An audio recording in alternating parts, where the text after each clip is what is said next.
Mesdames et messieurs, à tous ceux connectés sur Activision, bonjour dal leen ak jàmm ci seen émission Actu People nag nekk émission bi nga xamante ne li ko tax a jóg moom mooy wan leen li nga xamante ne moom mooy actualité phare du web. du ma ci wet benn yoon saa su ma koy def dama ci ànd ak sama consoeur Astou Diagne. Astou Diagne, je te laisse le soin de saluer les fidèles internautes de Activision yi. Bonjour Kenza, bonjour chers internautes qui nous regardent partout. Comme ni ñu koy defee seen émission Actu People tey nag ñu ñëw indi leen ay actualités yu fraîches voilà. ok donc dañuy débuter actualité ak ki nga xamante ne moom mooy Ndeye Gueye ku nekk dootul laajte kan mooy Ndeye Gueye. Ndeye Gueye nag gis nañ ko mu def benn apparition si site si benn site Ndeye Gueye di ci xamal que ni ki nga xamante ne moom mooy Sidi Diop moom soo ko woowee pour nga jot ko lu jafe la du jël appel et que Ndeye Gueye di rappeler artistes yi que ne nul n'est éternel parce que tey ku xool DJ Arafat 33 ans kase la am génn àdduna Ndeye Gueye di ñaawlu acte boobu noonu kii di def kii nga xamante ne mooy Sidi Diop. waaw loolu man je pense que rafetoo parce que nit amoo lu dul say nitu démb donc succès wala xaalis wala quoi que ce soit le pouvoir wala tax tey nga dem ba léegi fat say nitu démb wala nit ñi di la woo nga leen di bañ a jël man je trouve pas que loolu lu baax la vraiment te elle a raison. et que Sidi Diop dafa war a xam que ne ba muy débuté dafa am ñi jàppoon ci carrière am. donc je pense que yoon la mu delloo leen njukkal kon képp koo xamante ne da koy woo pour man Sidi Diop war na koo jël que ce soit mu nekk collègue am que ce soit mu nekk fans wala mu nekk koo xamante ne daf ko bëgg rek te yàlla tax donc Astou ñu jàll ci beneen information du jour. Voilà, dans une interview avec Iran Ndao, il s'est prononcé sur l'affaire des góor jigéen, bon, homosexuels yi ak lesbiennes yi genre yooyu noonu. Bon, il a dit qu'il désapprouve le fait que góor tiim sa moroomu góor di sëy ak moom ci ginnaaw ne loolu rafetul nee na même bu dul charia nee na góor waroo def loolu wala nit daal waroo am conscience bu di tëddee sa moroomu góor te moom ne ñuy xamal ni am na ñetti façon góor jigéen yu am. nee na première bi mooy loo xam mooy ki nga xamante ni góor la mu am awra jigéen am ay ween en même temps nee na loolu mbindeef la loolu yàlla ko bind nee na loolu l'islam daganal na ko parce que loolu du yow yaa créé sa bopp yàlla moo la bindee noonu nee na beneen deuxième catégorie góor jigéen mooy ki nga xamante ni jigéen la yàlla bind ko nga nekk jigéen ngay dem di defi fu góor di solu góor xam nga di intéressé wu sa moroomu jigéen yi am wala góor aussi ngay dem di xeesal nga góor jigéen yi pratiquement loolu la ñuy def xeesal def say make-up voilà di habillé wu comme jigéen xam nga di def ay kii ween nag yu kenn xamul nee na loolu moom yàlla nee na képp ku koy def boo deewee safara nga jëm ak nee na troisième catégorie góor jigéen mooy jigéen bi nga xamante ni day sëy ak moroomu jigéenam wala góor goo xamante ni day sëy ak moroomu góoram nee na loolu nag moo gën a bon te loolu yàlla du ko baale képp ku ko def safara nga jëm. Astou mu doon lu doy wax et que dafa mel ne léegi tendance bi dafa xew tey boo duggee ci site yi actualité yi nit ñi di gën a traité moom mooy affaire góor jigéen man je me dis ban dëkk ban àdduna lañ nekk léegi. doy na wax léegi moom fréquent na trop surtout suñu réew bi nga xamante ni ñun on est un pays boo xamante ne nous sommes musulmans donc am na yoo xamante ni c'est vrai qu'on est dans un pays laïque xam nga ku nekk am nga droit def lu la neex mais bon ñun man je me dis que pratiquement Sénégal boo ko xoolee. musulmans yi fi ëpp donc xam nga am na yenn yoo xamante ni waruñu am na yenn yoo xamante ni rafetul c'est pas un bon exemple du Sénégal kese parce que boo duggee ci net bi tu vois des garçons yoo xamante ni da ngeen di gis ñu jàpp seen kanam yi make-up que léegi tu te demandes même mais ni jigéen nag tu te demandes même est-ce que léegi góor am na donc nekk na phénomène boo xamante ni vraiment doy na waar tu vois du n'importe quoi de même que jigéen ñi lesbiennes yi tu vois kii récemment yaa ngi gis histoire lesbienne yooyu fait à Thiaroye benn dame boo xamante ni elle s'intéresse qu'aux femmes mariées koo xamante ni moom loolu la bëgg koo xamante ni am na jëkkër mu fréquenté la bàyyi loolu sa jëkkër dugal la ci gangam te lu mu la sant loolu ngay def mu nekk loo xamante ni doy na waa trop adduna bi moom lu kenn xamul la ñuy gis léegi. je me demande dans quel monde on vit mais yàlla rek a xam yàlla na yàlla delloowaat xel yi ñu nekkaat des enfants donc ñu jógee foofu nag dem ci làmb ci kan la ñuy seeti Modou Lo nag ku ne xam na ne moom mooy le nouveau roi des arènes ginnaaw bi mu daane ki nga xamante ne moom mooy Eumeu Sène donc dañoo gis récemment Modou Lo génn ci benn site muy wax que ne moom acteur la par exemple nit ñi dañ koy poser la question à savoir lu tax nga ne dootoo bëri dégg ki nga xamante ne moom mooy Balla Gaye te loolu ki nga xamante ne mooy ménageur am moom moo ko wax Modou Lo nee na moom acteur la ménageur am nag moom mooy décider am na droit jël ay droit par rapport ñi muy bëreel Modou Lo aussi di xamal kii di Ama Baldé que mu jël temps bis bu jotee mu war a bëreeg moom rek dina bëreeg moom jarul muy yàqamti dara. Voilà, man je trouve très normal réaction Ama Baldé parce que kii Modou Lo il est nommé roi des arènes et vraiment ñeneen ñi ils ont envie de découvrir le fait que nga nekk roi lu muy saf tamit je crois que vraiment réaction bu normale la. et que kii di Modou Lo sax mi ngi koy wax nee na moom mi ngi sant yàlla bu baax a baax parce que léegi mois bi mu toll seetlu ne mbër yëpp moom rek la ñuy wër et que moom day jël temps am savourer tuuti victoire am. waaw noonu la Astou ma bàyyi nga ñëw ak ñu ci yeneen actualité. Ouais, d'accord Kenza damay ñëw ci actualité internationale avec le grand footballeur Neymar moom mi nga xamante ni on l'a vu récemment dans la série La Casa de Papel saison 2 moom mi ngi ñuy affirmer que le fait que mu nekk acteur ça fait partie d'un de ses plus grands rêves Kenza. waaw mu nekk lu am solo parce que je me dis nit war nga mën a def lu ne. mu nekk ne yow journaliste nga rek journaliste rek ngay def parce que mu ngi ci ay journalistes yoo xamante ne ay acteurs rek. donc je me dis que footballeur aussi mën na nekk acteur. donc ñu koy ñaanal carrière bi nga xamante ne aussi moom la jël. yàlla may ko ci succès. comme ni mu ko mayee ci football bi. est-ce que duñu jàllaat aussi ci beneen information damay des ni nag li nga xamante ne moom mooy. actu du buzz ki nga xamante ne mooy Pawlish Mbacké ak Ouzin Keita ñoom ñaar ku ne xam ne ñoom ñooy def le buzz pour l'instant parce que ki nga xamante ne mooy Pawlish gis nañ ko ci benn vidéo muy moqué-wu ci ki nga xamante ne moom mooy Ouzin Keita nee na Ouzin Keita de 1 salam bi wét na 14 personnes ñoo ñëw de 2 Ouzin Keita ki ko solo xaw ma dakaa yàpp xaw ma lan la de 3 Ouzin Keita entourage am bëgguñu ko mu doon ay révélation yi nga xamante ne Pawlish Mbaye def na ko as. waa ñoo ko gisandoo Pawlish def na ay révélation yoo xamante ni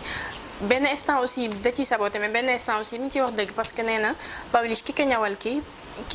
Ouzin Keita au moins ki ko ñawal ki moom moo ko tooñ parce que nee na Ouzin xamul dara nee na le fait que ñu koy traité góor jigéen ak yooyu nee na moom fréquent na Ouzin ba sonn mais nee na mosul gis mu am comportement góor jigéen wala mosu ko gis xam nga muy nekk di fonanteeg ji góor wala autre chose yooyu noonu wax na daal seedeel na ko aussi lu rafet. Voilà. De même ki nga xamante ne mooy ndéggee aussi gis nañ ko ci soirée mu ne moom de par sa voix mi ngi jéggalu ñi nga xamante ne mi ngi jéggalu Sénégalais yépp parce que Ouzin Keita ni mu mel depuis mu nekk xale noonu la mel peut-être un jour yàlla dina ko dina ci moom te moom ndéggee taxaw na di jéggalu Sénégalais yépp ci comportement Ouzin Keita.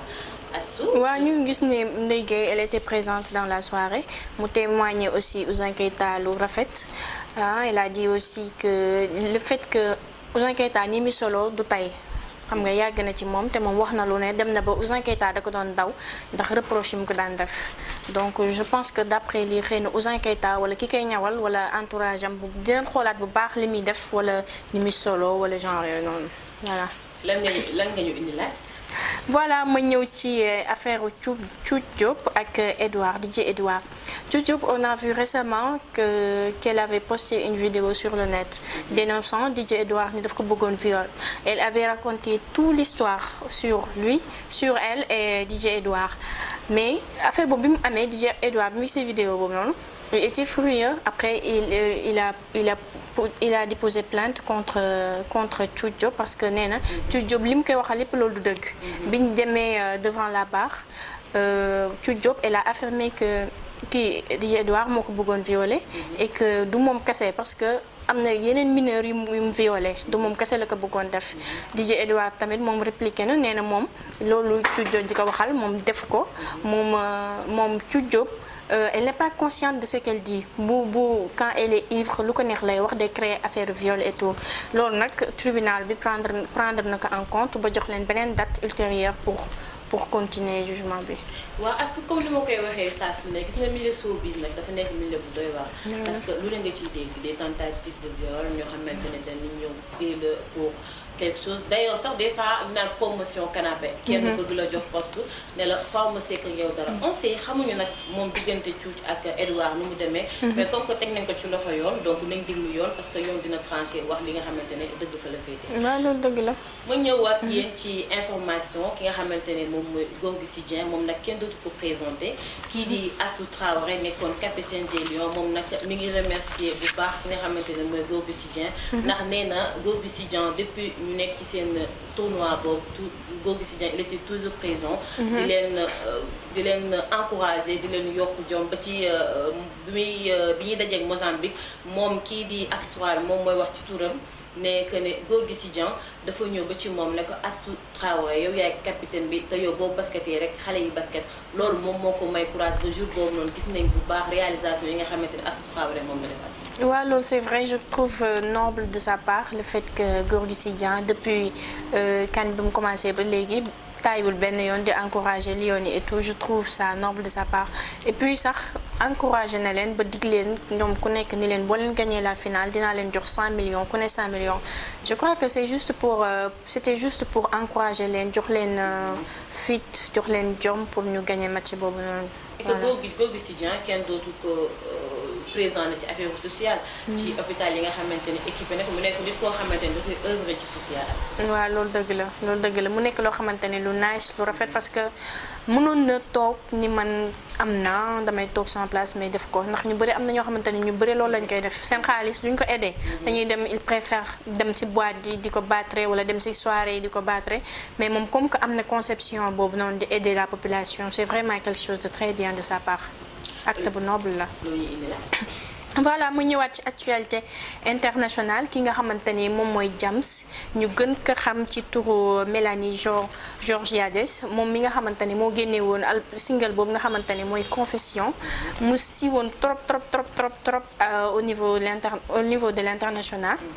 ñu gis ni tamit moom depuis 2009 lañ ko ji am ay nouvelles am moom elle est réapparue di ñu xamal ni moom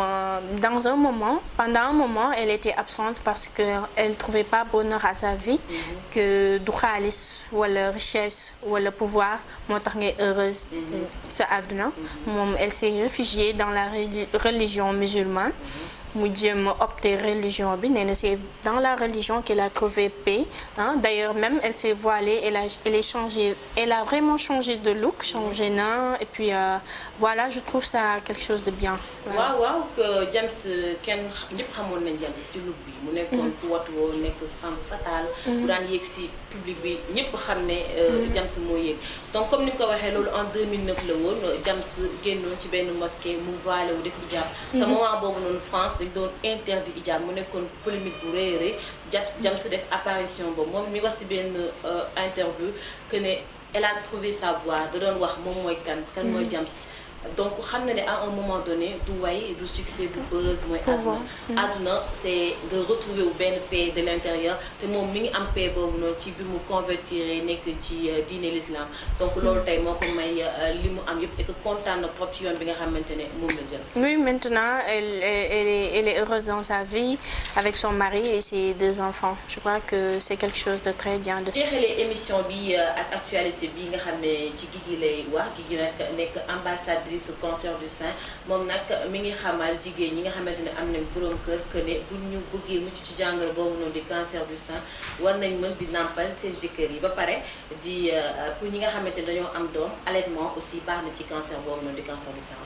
voilà cancer du sein moom nekk na loo xamante ni vraiment mi ngi ravager la population surtout cancer tout le temps da ngay dégg nit ñi souffre du cancer et tout je crois que moom bu apparaître pour joxe solution boo xamante ne dinañu mucc ci cancer du sein vraiment war nañ ko appliquer fekkee nag comme ça ñi am jëkkër. nampal bi nag pour mucc ci cancer du sein xam naa Guigui moom elle s'adresse aux femmes mariées pas nag jeunes yi xam nga jeunes yi moom dañoo xaw a ëppal. dañoo xaw a ëppal astuute tem ñu dem nag je sais pas dem ba seen copain yi naa leen Guigui nee na cancer du sein. wala bañ a am cancer du sein rek après dem na ginnaaw. kon nag jeunes yi bokkoo leen ci Guigui si waxaan ñan lay waxaan ñi nga xamante ne ay femmes mariées lañ ak hommes mariés lañ. ñuy nàmpalante seen biir te li mu wax noonu sax Fonds mondial de la recherche sur le cancer moom tamit mi ngi koy dëggal nee na jigéen bi nga xamante ne dafa am borom kër war na bàyyi jëkkëram di utiliser sein ndax mu bañ a am cancer du sein même aussi ñoom tamit aussi nee na même copain copine ñoom nag ñoo ko wax ñoo xam ne peut-être ay tubaab lañ moo tax ñoom ñu wax loolu ñoom nee nañ même copain copine aussi mën nañ koo def pour bañ a am cancer du sang mais ay tubaab lañ nag xam naa duñu ay sénégalais pour ñun sénégalais nag on a nos coutumes et nos cultures donc mooy loolu bokk ñu si daal. Astou juste je pense que l'émission tire à sa fin donc dama lay bàyyi nga tàggatoo.